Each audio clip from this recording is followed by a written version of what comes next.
Haleluya, shimwa umwami w'abantu.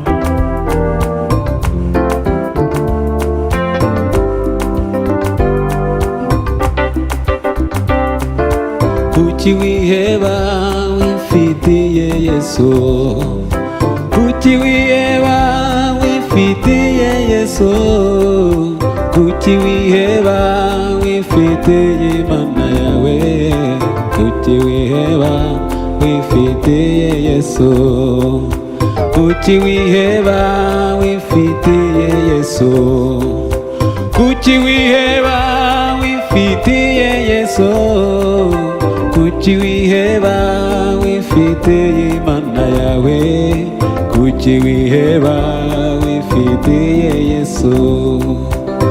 Narimboye Yesu arambohora, nari naniwe asubizamo intege, yampaye izina na zina narifite, uwo ni nde wambuza kumushima?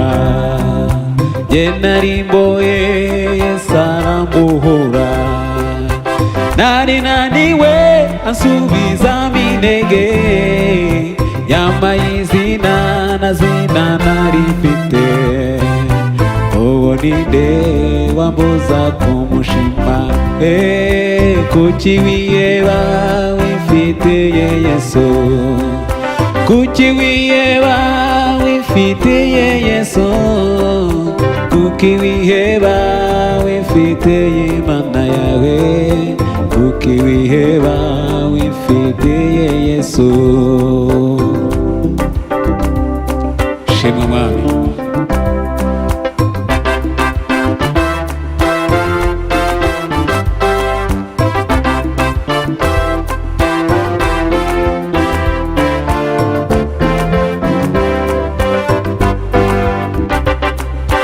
Unaniwe komeza wihangane, ibibazo byawe Imana irabizi, niyo yabivuze niyo yo kwizerwa, ntigibeshya n'ibindi zabikora. Unaniwe komeza wihangane, ibibazo byawe Imana irabizi, niyo yabivuze niyo yo kwizerwa, ntigibeshya n'ibindi zabikora. Unaniwe komeza wihangane, ibibazo byawe Imana irabizi, iyahaye Ana umwana w'umuhungu, ntigibeshya n'ibindi zabikora.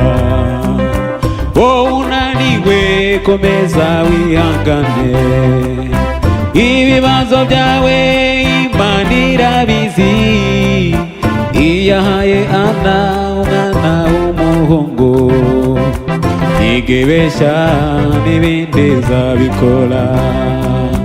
Kuki wiheba wifitiye Yesu, kuki wiheba wifitiye Yesu, kuki wiheba wifitiye Imana yawe, kuki wiheba wifitiye Yesu, kuki wiheba wifitiye Yesu, kuki wiheba wifitiye Yesu, kuki wiheba wifitiye Imana yawe, kuki wiheba wifitiye Yesu, kuki wiheba wifitiye Yesu, kuki wiheba wifitiye Yesu, kuki wiheba wifitiye Imana yawe, kuki wiheba wifitiye Yesu.